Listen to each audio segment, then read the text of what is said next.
నీకు నా సొంత చెల్లె ఎట్లనో అట్లా చూసుకుంటా. నువ్వు ఏం కంగారు పడ చెల్లి. ఈ బిడ్డలు ఉన్నారు, ఇప్పుడే మేము అందరం నాయకులం అనుకున్నాం. ఈ బిడ్డకు ఆ బిడ్డకు తలా 5 లక్షల చొప్పున డిపాజిట్ చేయబోతా ఉన్నాం.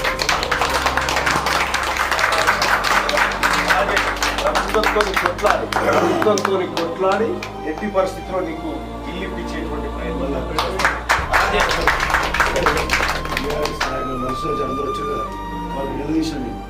మీ పాటల 1500 కోట్ల రూపాయలు ఉన్నాయి, వాళ్ళకి తీసేయాలంటే ఎమ్మెల్యే కేటీఆర్ మాట్లాడి అక్కడి నుంచి కూడా వస్తాడు చేసి గట్టిగా మాట్లాడి ఇంకా ఈ కుటుంబానికి ఇంకా చాలా మంది సాయం చేస్తారు. అందరితో చేపిస్తా.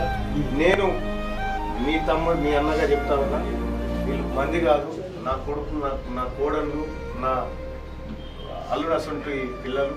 నేను ఎట్టి పరిస్థితుల్లో నీ కుటుంబానికి అన్యాయం జరగనీయ చెల్లెలు. నేను చేయబోతుంది తెలంగాణ రాజ్యాధికార పార్టీ మేమందరం కూడా 15 లక్షల రూపాయలు 3 రోజుల నుండి తర్వాత నీ ఖర్చులకు కూడా కొన్ని అరేంజ్ చేస్తాను చెల్లెలు. ఓకేనా అమ్మ? నువ్వు కూడా కంగారు కూడా మీ అందరికి చేస్తాను. ఈ మాట మళ్ళీ వచ్చి చెప్తే మళ్ళీ మేమేడ చేయాల్సి వస్తుంది. ఏం రాసుకోలేదు. తెలంగాణ రాష్ట్రంలో ఎన్నికలు జరుగుతాయి. తొలి అమరవీరుడు రాష్ట్రం సాయి ఈశ్వర్